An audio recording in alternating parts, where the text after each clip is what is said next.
Bonjour à tous ce matin pour cette classe d'école du dimanche des adultes. On continue à parler sur le sujet de l'adoration, un sujet qui est très important dans la parole de Dieu et qui devrait être important dans la vie du croyant aussi, afin qu'on puisse devenir de vrais adorateurs. Et d'après les Écritures, ce n'est pas quelque chose qui est optionnel, en fait, c'est quelque chose qui est commandé dans la parole de Dieu. Et la Bible nous dit qu'il faut adorer Dieu selon les critères bibliques qu'il a révélés. Il y a une manière de s'approcher de Dieu. Il y a une manière de l'honorer d'une manière qu'il va vraiment recevoir cette adoration-là.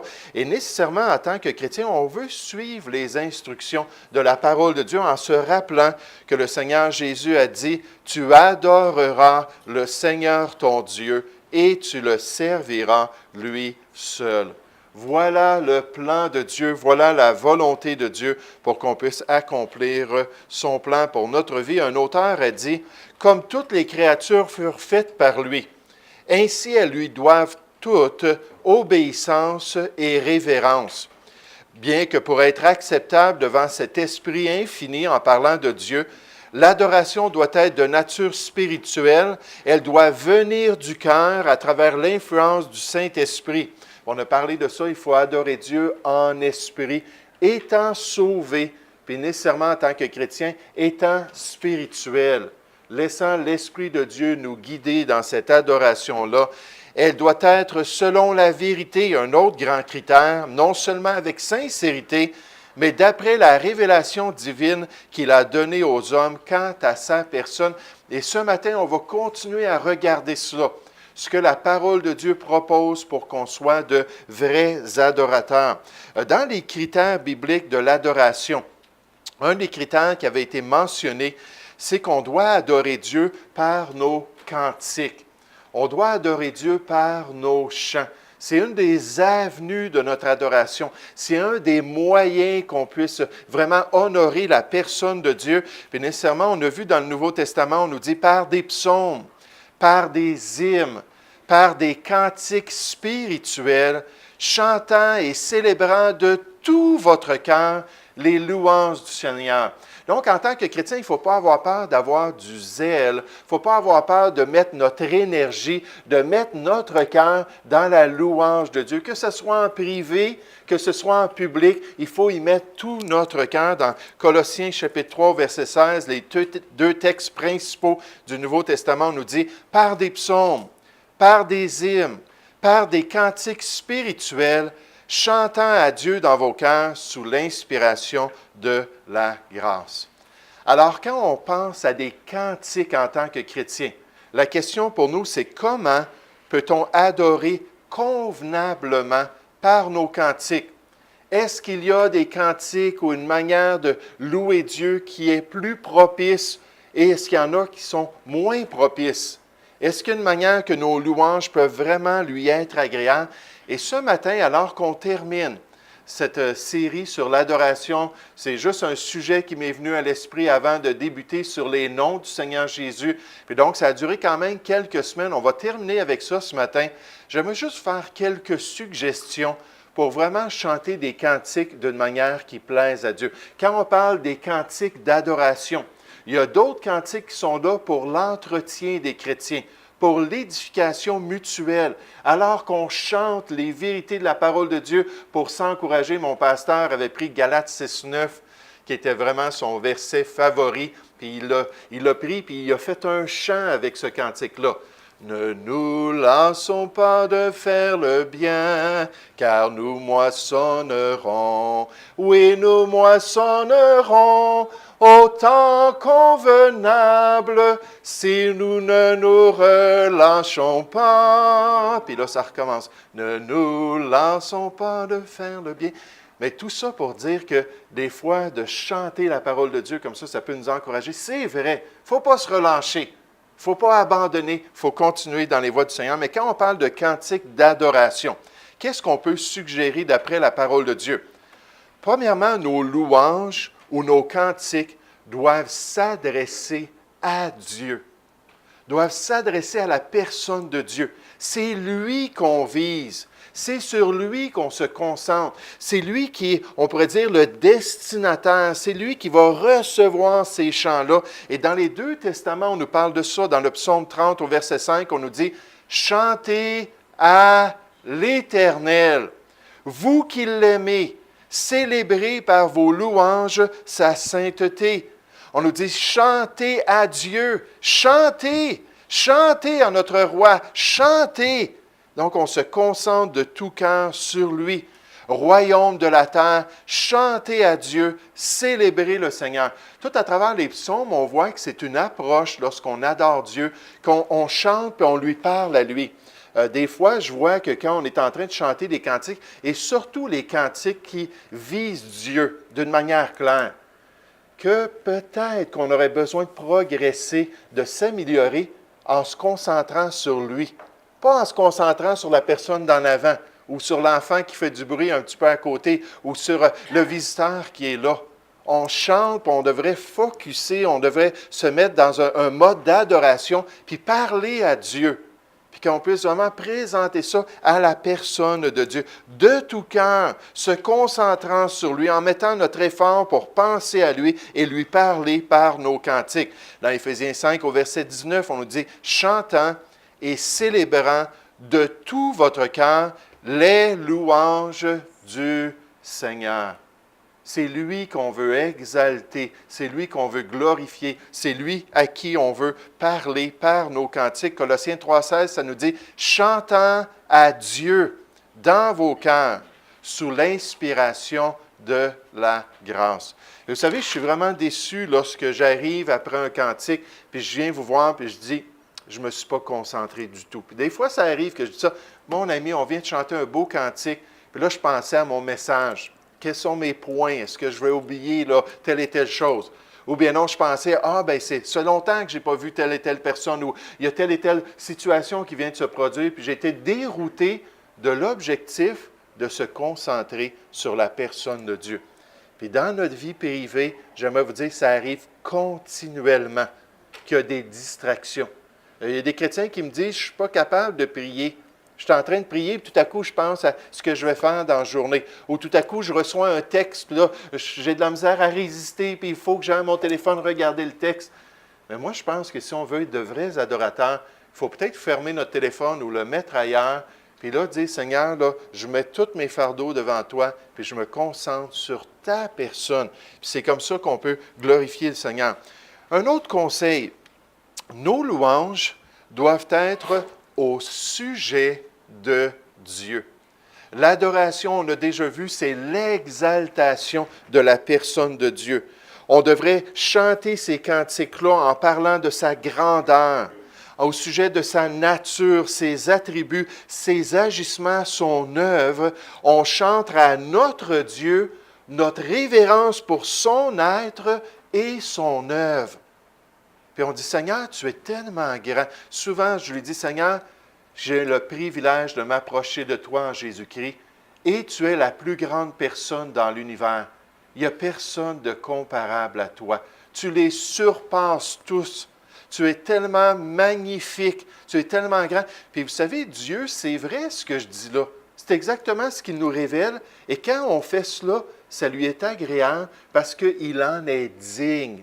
C'est quelque chose qui est juste de parler comme cela à Dieu. Puis dans la parole de Dieu, on voit qu'on doit s'adresser à Dieu, puis on doit parler de Dieu lorsqu'on parle, lorsqu'on le loue. Dans 1 Chronique, chapitre 16, au verset 9, ça dit « Chantez, chantez en son honneur, parlez de toutes ses merveilles. » Puis j'aimais bien ça dans le passé. Souvent, les gens apprenaient, comme Galates 6.9, des passages des Écritures concernant la personne de Dieu, puis ils mettaient ça en musique, puis ils apprenaient ça en tant que congrégation. Des fois, c'est des petits cantiques qu'on a pour les enfants, mais juste apprendre quelque chose de nouveau qui exalte la personne de Dieu. Puis comme c'est merveilleux de penser à Dieu, puis de lui présenter notre révérence, notre adoration, on dit la même chose dans le psaume 9 au verset 12. « Chantez à l'Éternel qui réside en Sion. Publiez parmi les peuples ses hauts faits. » Les choses qu'il a faites qui sont tellement extraordinaires, qui manifestent sa bonté et qui manifestent son amour. Dans le psaume 30, on nous dit « Chantez à l'Éternel, vous qui l'aimez. Célébrez par vos louanges sa sainteté. » Il est 3 fois saint. Il est parfaitement saint. Puis donc, un des attributs qu'on devrait élever devant la personne de Dieu. Puis on devrait vraiment le glorifier en le faisant. Dans le psaume 96, on nous dit « Chantez à l'Éternel, bénissez son nom, annoncez de jour en jour son salut ou sa délivrance. » Puis en tant que chrétien, est-ce qu'on a eu une belle délivrance dans notre expérience personnelle? J'aimerais vous dire que oui, c'est extraordinaire. Merci pour ton salut. Merci pour ton Fils bien-aimé que tu as envoyé sur la croix du Calvaire. Comme tu as été bon envers nous, comme tu nous as aimés parfaitement. Et on devrait faire ces choses-là pour la gloire de Dieu. Dans le psaume 105, on nous dit « Chantez, chantez en son honneur, parlez de toutes ses merveilles. » Et encore une fois, on voit qu'il y a des critères pour être agréable à Dieu. Un auteur dit « Ce n'est pas moi dans les cantiques, dans la louange. Ce n'est pas moi qui est central, c'est toi en parlant de Dieu. Ce n'est pas je, c'est tu. Ce n'est pas même nous, c'est toi. Ce n'est pas centré sur nous, mais, c'est sous-entendu, centré sur lui. Ce n'est pas centré sur notre expérience, puis j'aime tellement ça, mais sur le Dieu derrière notre expérience. Puis oui, on a envie des expériences, mais qui doit être exalté, l'expérience ou celui qui l'a produit dans notre vie? Ce n'est pas centré sur nos actions, mais sur les attributs de notre Dieu. Donc, on exalte la personne de Dieu. Le même auteur dit, ce n'est pas au sujet de nos sentiments ou de nos émotions, même si c'est envers Dieu. Comme Luther, Martin Luther l'a bien dit, les sentiments se manifestent et les sentiments disparaissent. Les sentiments sont bien trompeurs. Ma seule garantie se trouve dans les Écritures et tout le restant n'est pas digne de ma confiance. Puis quand on expérimente des choses, c'est bien beau, mais la personne qui ne change pas, c'est Dieu. Puis nos sentiments sont tellement changeants. Et vous savez, c'est ce qui est triste avec certaines dénominations qui mettent tout l'accent sur ce qu'on ressent, ce qu'on expérimente. Puis là, tout est basé, même leurs cantiques vont parler « Oh, je suis tombé en amour aujourd'hui avec mon Sauveur, puis oh, j'ai eu telle sensation, puis telle expérience, moi, et mes sentiments. » J'aimerais vous dire, souvent, ces gens-là, ce sont des montagnes russes parce qu'ils sont attachés à leurs sentiments. Vous savez, dans le cœur, les sentiments, c'est important, mais il y a des choses qui sont beaucoup plus importantes que ça. Puis moi, je pense que la volonté, c'est le plus grand défi pour le chrétien. Faire ce qui est bien, peu importe mes sentiments. Je vois ma voisine qui est en maillot de bain. Dieu me dit, si tu la regardes et tu la convoites, tu es en adultère avec elle. Oui, mais mes sentiments, laisse faire tes sentiments. Obéis au Seigneur. Gère ta vie selon ta volonté. Et c'est un aspect du cœur qui est tellement important. Il continue encore en disant, on peut se sentir bien au sujet de l'erreur. Il y a plein de gens qui se disent chrétiens dans des églises qui sont apostats, qui ne croient pas à l'Évangile, qui n'enseignent pas la parole de Dieu, puis ils vont louer Dieu. Puis là, ils se sentent bien, peut-être qu'ils sont devant une statue de Marie ou quoi que ce soit, puis ils se sentent tellement remplis de vénération pour une statue. Puis on peut se sentir bien au sujet de l'erreur et on peut se sentir mal au sujet de la vérité. On peut se sentir mal lors de la vraie adoration. Et on peut se sentir bien lors de la fausse adoration. Et c'est tellement révélateur que nos sentiments sont trompeurs. Il y a des gens qui sont habitués qu'il faut avoir ces expériences-là, ces sensations. Ils parlent d'extase. Ils vont dans l'Église, puis s'ils ne sortent pas après une expérience d'extase quelconque, ils n'ont pas vu Dieu, puis ils n'ont pas rencontré Dieu. Puis moi, je me souviens d'un de ces frères-là qui m'avait dit pendant des années, il était dans des réunions comme ça dansait dans l'Église, puis ainsi de suite. Puis il dit, la plupart du temps, les personnes étaient tellement mal habillées, les filles, que Tout ce que j'avais alors que j'étais en train de louer Dieu et adorer Dieu, c'était de la convoitise dans mon cœur pour la femme qui était à côté de moi. Puis il dit, comme j'avais un conflit émotion, mais d'un autre côté, souillure spirituelle. Donc, on peut se sentir mal lors de la vraie adoration, on peut se sentir bien lors de la fausse adoration. Les sentiments sont trompeurs. Et c'est pour ça qu'on doit aller plus loin que les sentiments. On doit avoir une plus grande profondeur spirituelle que des sentiments. Il faut une relation intime avec Dieu pour pouvoir avoir tout ce que le Seigneur veut pour notre vie. Puis c'est pour ça que j'aime beaucoup dans les psaumes et dans d'autres passages où on nous parle chanter à l'Éternel un cantique nouveau. À cause de l'expérience que ces psalmistes-là, à 9 reprises dans la parole de Dieu, on nous dit vos cantiques devraient être nouveaux. En nouveauté de vie, on devrait chanter. Chantez à l'Éternel, vous tous, habitants de la terre. Là, je pensais à ça, un cantique nouveau, c'est une nouvelle approche, une nouvelle manière de faire. Puis ça pourrait se manifester de toutes sortes de manières. Mais en tant que chrétien, on ne devrait pas chanter à cause de la passion de notre cœur. Ça ne devrait pas être la première motivation. Ça devrait vraiment de suivre ce que Dieu désire dans notre culte. Lorsque j'étais inconverti, j'écoutais les chansonniers québécois. Plume la traverse, je l'aimais tellement. Offenbach, je l'aimais tellement. Et eux, ils chantaient leur mécontentement. Ils chantaient au sujet de leur passion, leur péché. Ils chantaient au sujet de la rébellion envers l'ordre des choses. Là, quand j'entendais ça, là, oui! Là, je chantais toute la passion méchante de mon cœur. Mais je devrais chanter avec une approche nouvelle maintenant que je suis chrétien. Je devrais laisser le Seigneur me transformer. Je devrais chercher à suivre les critères de sa parole pour manifester mon amour à Dieu. Jésus a dit, si quelqu'un m'aime, qu'il garde mes commandements. Puis on ne peut pas séparer la parole de Dieu du Dieu de la parole. Puis peut-être vous dites, oui, mais c'est difficile d'être toujours dans l'esprit. C'est difficile d'être toujours selon la vérité. C'est difficile de suivre tous ces critères-là. Mais je pense que c'est pour ça qu'on doit apprendre l'adoration. Ça devrait être un changement dans notre vie. On devrait être prêt à se laisser transformer. Encore dans le psaume 98 au verset 1, ça dit « Chantez à l'Éternel un cantique nouveau, car il a fait des prodiges, donc il est digne, sa droite et son bras saint lui sont venus en aide. » Et basé sur la personne de Dieu et sur notre obéissance au Seigneur, on devrait être prêt à changer notre manière qu'on adore Dieu. J'aime bien ça. Un pasteur ici au Québec, Raymond Téchant, a écrit un cours concernant le niveau de la musique. Puis d'avoir un chant nouveau, mais avec une musique qui est nouvelle.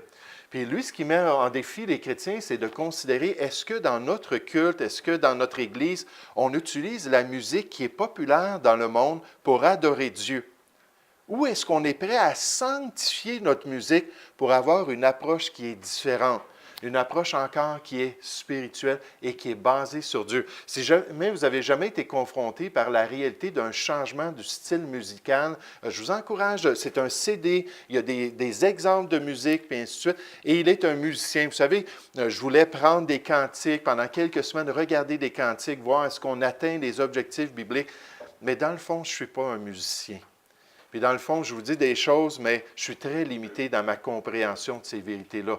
Quand je suis arrivé ici, j'ai vu que le culte avait été établi d'une manière qui était biblique, d'une manière qui était centrée sur Dieu et qui était conservatrice. Je me suis dit, je n'aurais pas besoin de lutter avec ces choses-là, mais je vous encourage à considérer ces vérités spirituelles pour pouvoir atteindre l'objectif de Dieu. Dans 1 Pierre, chapitre 1, on nous dit, comme des enfants obéissants, ne vous conformez pas aux convoitises que vous aviez autrefois. Ne soyez pas comme autrefois, quand vous étiez dans l'ignorance.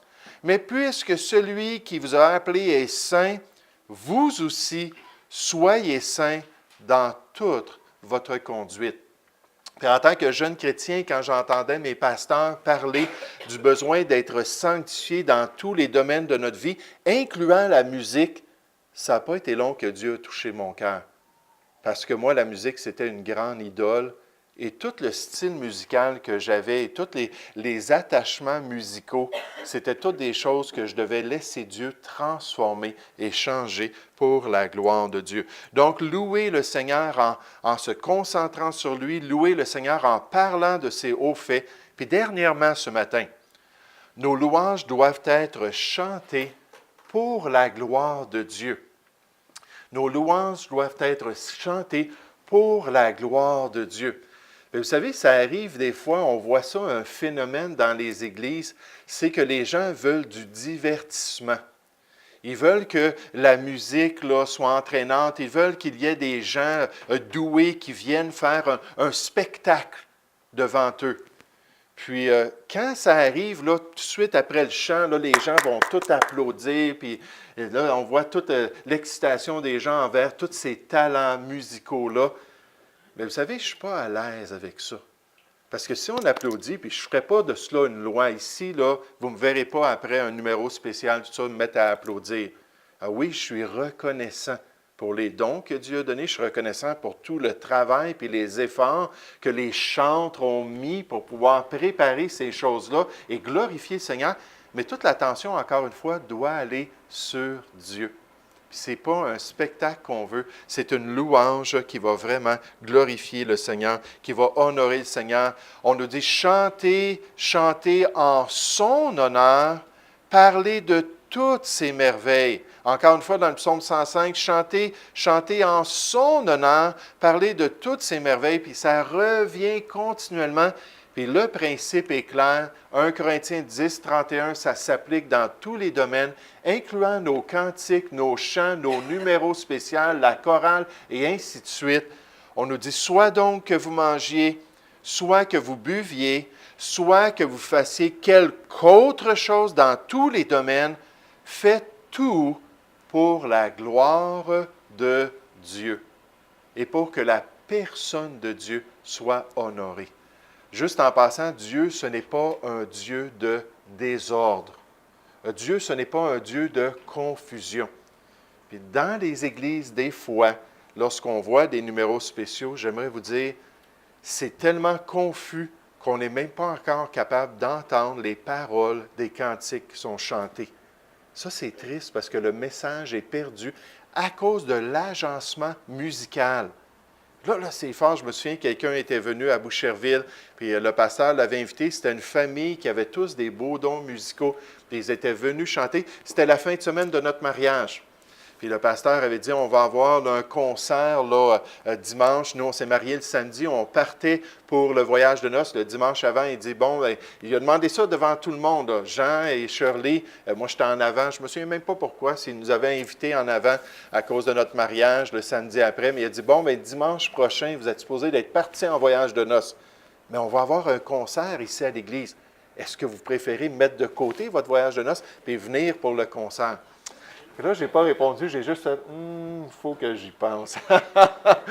Mais ce concert-là, on n'était pas là finalement, mais il y avait eu quand même juste un aperçu avant, lorsque le mercredi soir, ils étaient venus. Puis ils avaient amené des gros haut-parleurs. Puis là, ils avaient chanté les cantiques, puis j'étais là, puis j'en revenais pas. J'entendais absolument rien de ce qui se disait. Puis même si les instruments étaient peut-être plus conservateurs que dans certaines églises, il n'y avait pas de guitare électrique, bass guitare ou le drum ou toutes ces choses-là, mais leurs instruments étaient branchés et c'était tellement fort, j'étais dans la deuxième rangée, puis j'entendais absolument pas ce qui était dit. Donc Dieu n'est pas un Dieu de confusion. Il faut faire les choses correctement pour plaire au Seigneur. Dans 2 Corinthiens 10, 17, on nous dit que celui qui se glorifie dans le Seigneur. On doit chercher à honorer son nom par nos cantiques et nécessairement par notre culte qu'on veut offrir à Dieu. Est-ce qu'on va être de vrais adorateurs? Est-ce qu'on va faire plier notre volonté à la volonté de Dieu pour lui être agréable? Moi, je pense qu'en tant qu'Église, on est sur la bonne voie.